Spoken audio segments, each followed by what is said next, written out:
Second semester ASC Bangla যাদের compulsory Bangla রয়েছে, আজকের ভিডিওটি তাদের জন্য। যে সকল আমার ছোট ছোট ভাই বোনরা ফালাকাটা বা ফালাকাটার বিভিন্ন এরিয়াতে তোমরা থাকো, উত্তরবঙ্গ বিশ্ববিদ্যালয়ে পড়ছো, আজকের ভিডিওটি তাদের জন্য। বন্ধুবান্ধবদের মধ্যে শেয়ার করো এবং চ্যানেলটিকে সাবস্ক্রাইব করো। সামান্য ফির বিনিময়ে তোমরা অনলাইন ক্লাস করতে পারো। আমাদের এখানে নোট প্রোভাইড করা হয়।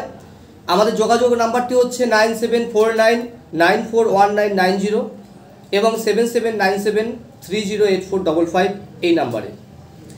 আজকে তোমাদের বেশ কিছু প্রশ্ন বলবো, আরও কিছু প্রশ্ন দু একের মধ্যে বলবো এবং এই পড়াগুলোকে অবশ্যই বুঝিয়ে দেবো। ঠিক আছে, তোমরা প্রত্যেকে চ্যানেলের সঙ্গে যুক্ত থাকো। তোমাদের যে সিলেবাসে রয়েছে সেই সিলেবাস অনুযায়ী বলছি, তোমাদের ছোট বড় মাঝারি প্রশ্ন হবে। যেমন ধরো, ব্যক্তিগত পত্র কাকে বলে? ব্যক্তিগত পত্র লেখার নিয়ম কি? আমি আবার বলছি, ব্যক্তিগত পত্র কাকে বলে, ব্যক্তিগত পত্র লেখার নিয়মগুলি কি কি? অবশ্যই কিন্তু দেখে যেতে হবে 3-এর কোশ্চেন। পরের প্রশ্ন হিসাবে, এতটা কমন নয় তবু বলছি, দরখাস্ত লেখার নিয়মগুলি কি কি? দরখাস্ত লেখার নিয়মগুলি কি কি? অবশ্যই কিন্তু একটু দেখে যাবে 3-এর প্রশ্ন। পরের প্রশ্ন হিসাবে এটা একটু কমন রয়েছে, অভিযোগপত্র কাকে বলে? অভিযোগপত্র রচনার উদ্দেশ্য বা নীতিগুলি কি কি?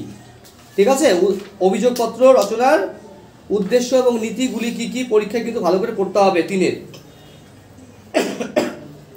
পরের প্রশ্ন হিসাবে, বাণিজ্যপত্র বলতে কি বোঝো? পত্রের গুরুত্ব কি? আবার বলছি, বাণিজ্যপত্র বলতে কি বোঝো? পত্রের গুরুত্ব কি? একটু মোটামুটি ভালো করে দেখে যাবে। পরের প্রশ্ন হিসাবে, পত্রের শ্রেণী বিভাগ করো, বিভিন্ন পত্রের শ্রেণী বিভাগ করো, এটা কিন্তু 3 হিসেবে দেখে যাবে। পরের প্রশ্ন হিসাবে, ব্যক্তিগত পত্র কাকে বলে? আমন্ত্রণ পত্র বা নিমন্ত্রণ পত্র কাকে বলে? 3 হিসেবে দেখে যাবে। আবার বলছি, ব্যক্তিগত পত্র কাকে বলে? আমন্ত্রণ পত্র বা নিমন্ত্রণ পত্র বলতে কি, মানে বলতে কি বোঝো বা কাকে বলে, দেখে যাবে। ঠিক আছে, এছাড়াও তোমাদের 12 নাম্বার বা 6 নাম্বার হিসেবে তোমাদের কমন রয়েছে, সেটা হচ্ছে তোমাদের একটা বলবে, যে কোনো একটা টপিকের উপরে বলবে। সাপোজ মনে করো বন্যার ত্রাণ বা ঝড় বৃষ্টি হয়েছে, ঠিক আছে, ঘর পাইনি বা কোনো সমস্যা হয়েছে, একে কেন্দ্র করে একটা অভিযোগপত্র তৈরি করো। বা কলেজে র্যাগিং হচ্ছে, এই র্যাগিংয়ের প্রতিবাদে অধ্যক্ষের কাছে একটি অভিযোগপত্র তৈরি করো। ঠিক আছে, এটা কিন্তু তোমাদের কিন্তু 12 নম্বর হিসেবে অবশ্যই কমন রয়েছে। আচ্ছা, এছাড়াও তোমাদের কিন্তু বিভিন্ন ধরনের তোমার পত্র রচনা করতে হতে পারে। পত্রের মধ্যে ধরো তোমাদের কেমনভাবে হবে, সাপোজ মনে করো তোমার এলাকায় রাস্তা খারাপ, প্রধানের কাছে একটা অ্যাপ্লিকেশন করো বা চিঠি লেখো, বা বিডিওর কাছে যে কোনো একটা বিষয় নিয়ে একটা চিঠি লেখো। ঠিক আছে, এই বিষয়গুলো কিন্তু মানে তোমাদের কিন্তু কমন রয়েছে। অবশ্যই এই পার্টটা 6-এর কোশ্চেন কিন্তু ছিল, অবশ্যই ভালো করে পড়বে। এর পরের প্রশ্ন হিসেবে, প্রাতিষ্ঠানিক পত্র কাকে বলে? প্রাতিষ্ঠানিক পত্রের বৈশিষ্ট্যগুলি কি কি? প্রাতিষ্ঠানিক পত্র কাকে বলে? প্রাতিষ্ঠানিক পত্রের বৈশিষ্ট্যগুলি কি কি? এছাড়াও তোমাদের যে চিঠিগুলো লিখতে হবে, চিঠি বলতে তোমাদের খুবই কমন রয়েছে, সেটা 6 বা 12 হিসেবে পরীক্ষা খুবই কমন রয়েছে। সাপোজ মনে করো কলেজে নবীনবরণ বা সাংস্কৃতিক অনুষ্ঠান, কলেজে নবীনবরণ বা সাংস্কৃতিক অনুষ্ঠান বা বার্ষিক অনুষ্ঠান বা ক্রিয়া অনুষ্ঠান, ঠিক আছে, বা সরস্বতী পূজা উপলক্ষে একটি নিমন্ত্রণ পত্র তৈরি করো। এই একটা প্রশ্ন, খুবই কমন প্রশ্ন এখানে। 2 নম্বর হচ্ছে, কলেজের অধ্যক্ষের কাছে ছুটির জন্য আবেদনপত্র রচনা করো, বা কলেজে তুমি দীর্ঘদিন অনুপস্থিত ছিলে সেটার উপরে একটা চিঠি তৈরি করো। এই পার্টটা রয়েছে 6 হিসাবে, এটা কমন রয়েছে। এইভাবেই প্রশ্নগুলো তোমার হলো, তোমার 6-এর প্রশ্নগুলো কিন্তু কমন রয়েছে। অবশ্যই তোমাদের কিন্তু ভালো করে কিন্তু অবশ্যই তোমাদের পড়তে হবে। এছাড়াও তোমাদের যে বিষয়গুলো রয়েছে, যেমন ধরো তোমার নাম পদবি ভুল রয়েছে, ব্যাংকের ম্যানেজারের কাছে সংশোধনের জন্য একটি চিঠি লেখো, আবেদনপত্র রচনা করো। এই ধরনের কিন্তু বিষয়গুলো রয়েছে। পরীক্ষায় খুবই ইম্পর্টেন্ট রয়েছে, সেটা হচ্ছে বিবাহ রীতি। বিবাহ রীতির বলতে হিন্দু এবং মুসলমানের যে বিবাহ রয়েছে, এই দুই যে রীতি রয়েছে সেই রীতির মধ্যে তফাৎ আলোচনা করো। পরীক্ষায় কিন্তু 3-এর কোশ্চেন কিন্তু অত্যন্ত কমন।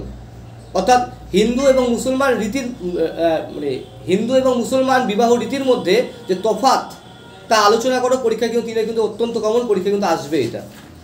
এছাড়াও বিবাহের পত্র তৈরি করো, পরীক্ষার পার্টিকুলারভাবে উল্লেখ করে দিবে যে তুমি বিবাহ ক্ষেত্রে মুসলিম রীতি হিসেবে তুমি বিয়ের কার্ড তৈরি করতে পারো, অথবা তুমি হিন্দু রীতি অনুযায়ী তুমি বিবাহ কার্ড তৈরি করতে পারো। এই ধরনেরগুলো জিনিসগুলো রয়েছে।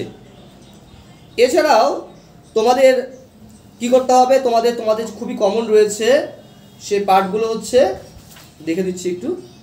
আচ্ছা, প্রতিবেদন বলতে কি বোঝো? প্রতিবেদন কেমন করে রচনা করা হবে, এবং পরীক্ষার সময় পার্টিকুলারভাবে বললো কোনো একটা টপিকের উপরে। সাপোজ মনে করো লোকাল এলাকায় তোমার হাতির হানা, বা কলেজে তোমার র্যাগিং, বা কলেজের অনলাইনে পড়াশোনা করতে করতে ছেলেমেয়েদের মধ্যে একটা পড়াশোনার প্রতি একটা ভীতি তৈরি হয়েছে। এই বিষয়গুলোকে কেন্দ্র করে একটি প্রতিবেদন তৈরি করো, সংবাদপত্রের প্রতিবেদন তৈরি করো। অত্যন্ত কিন্তু কমন, কিন্তু পরীক্ষা 6-12 কিন্তু আসবেই। এই পার্টগুলো রয়েছে। এছাড়াও তোমাদের সংলাপ লেখন আছে। সংলাপ লেখন বলতে কি বোঝো, এবং সংলাপ লেখন জিনিসটা কি? ধরো সাপোজ মনে করো, ধরো সংলাপ কাকে বলে, সংলাপের বৈশিষ্ট্যগুলো কী কী, এটা করলে তার পাশাপাশি তোমাদের পরীক্ষা হয়তো দিয়ে দিল দুই বন্ধুর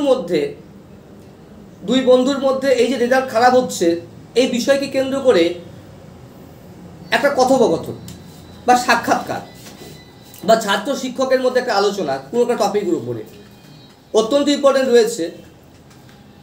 এছাড়া সভার বিবরণী, ঠিক আছে, সভার বিবরণী কীভাবে তৈরি করা যেতে পারে, বিবরণ তৈরি কীভাবে করা যেতে পারে, সেটা তৈরি করো। এই পার্টগুলো কিন্তু খুব কমন রয়েছে, পরীক্ষা ভালো করে পড়তে হবে এগুলো।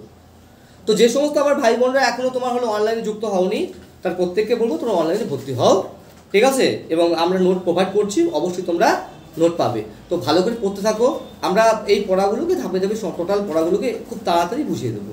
ধন্যবাদ, প্রত্যেকে ভালো থাকো, সুস্থ থাকো।